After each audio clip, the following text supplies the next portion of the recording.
नमस्कार, मैं योगाचार्य भरत एक बार पुनः आपका स्वागत है हमारे YouTube चैनल पर। यूजीसी नेट योग विषय के संदर्भ में जो आपकी तीसरी यूनिट है, सेकंड पेपर का जो तीसरी यूनिट है और तीसरी यूनिट का जो तीसरा टॉपिक है योग चूड़ामणि उपनिषद।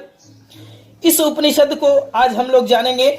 योग चूड़ामणि उपनिषद में जो है आपका सामवेद की परंपरा से संबंधित है। अर्थात प्रश्न ये बन सकता है कि योग चूड़ामणि उपनिषद किस वेद से लिया गया है, तो वो किस वेद से लिया गया है?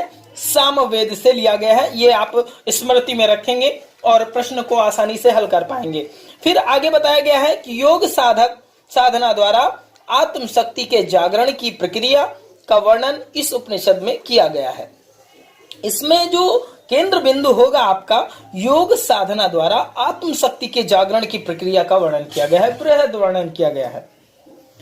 योग में षष्टांग योग का वर्णन है, अर्थात इसमें षडन योग का वर्णन किया गया है। इस उपनिषद में योग के 6 अंगों का वर्णन है। ये आपका प्रथम टॉपिक होगा, ये जो योग चूड़ामणि के अंदर का।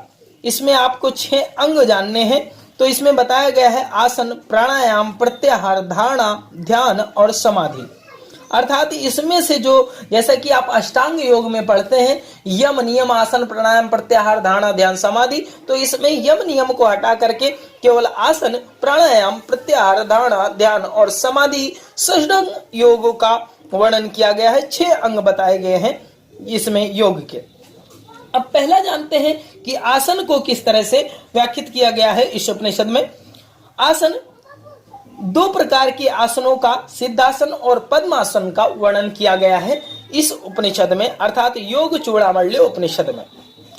आसन से रोग समाप्त होते हैं ऐसा इसमें वर्णन है।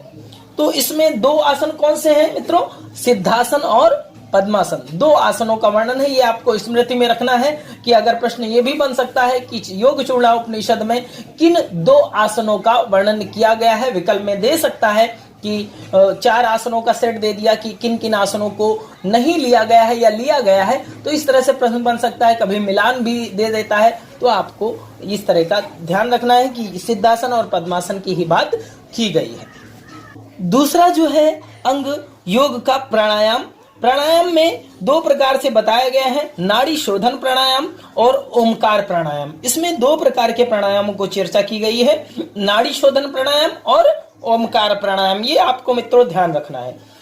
इसमें बताया जाता है पूरक में 12 मात्रा, कुंभक में 16 मात्रा अर्थात 16 मात्रा और रेचक में 10 मात्रा के प्राणायाम को ओमकार प्राणायाम कहते हैं।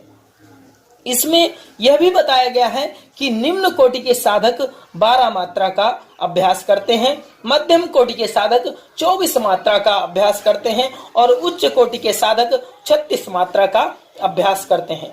तीसरा जो अंग आता है योग का प्रत्याहार, तो उसके बारे में बताया गया है बाहर बार, अर्थात तीसरा जो अंग आता है प्रत्याहार, प्रत्याहार के बारे में बताया गया है 12 बार प्राणायाम करने से प्रत्याहार की स्थिति बनती है।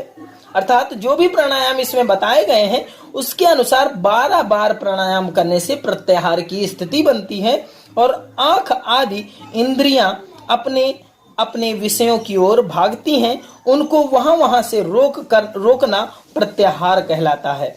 और इसके लाभ के बारे में भी बता दिया है उन्होंने। और इसमें बताया गया है प्रत्याहार करने से मानस रोग ठीक हो जाते हैं। जैसा कि योग वशिष्ठ में भी बताया गया था, मानसिक रोगों का क्षयन होता है किसी कारणवश। उसी तरह से मानसिक रोगों की जिस तरह से चर्चा की गई थी, इसी तरह से इसमें कहा गया है कि मानस रोग ठीक होते हैं प्रत्याहार से, मानसिक रोगों को दूर किया जाता है। जो अंग बताया गया धारणा, धारणा के बारे में बताया गया है कि 12 बार प्रत्याहार के करने से शुभ फलदायी धारणा की सिद्धि होती है।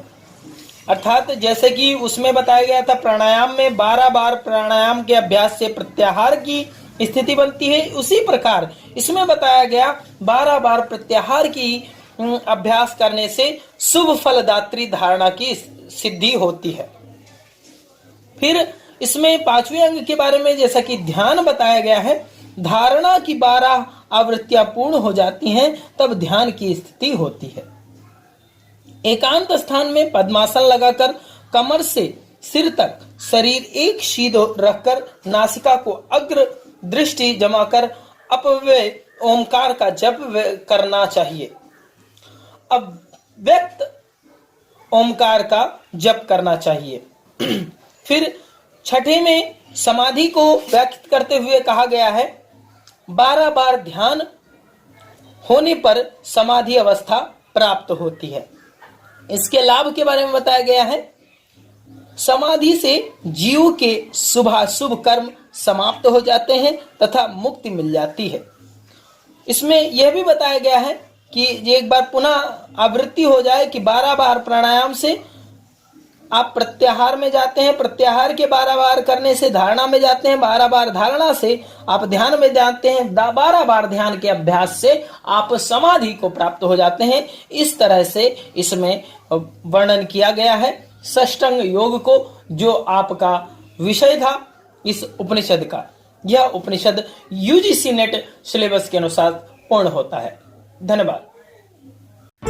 हमारे YouTube चैनल योग जीवन को लाइक एंड सब्सक्राइब करें और साथ ही बेल आइकन को दबाएं ताकि आने वाली अगली वीडियो की जानकारी आपको मिलती रहे। धन्यवाद।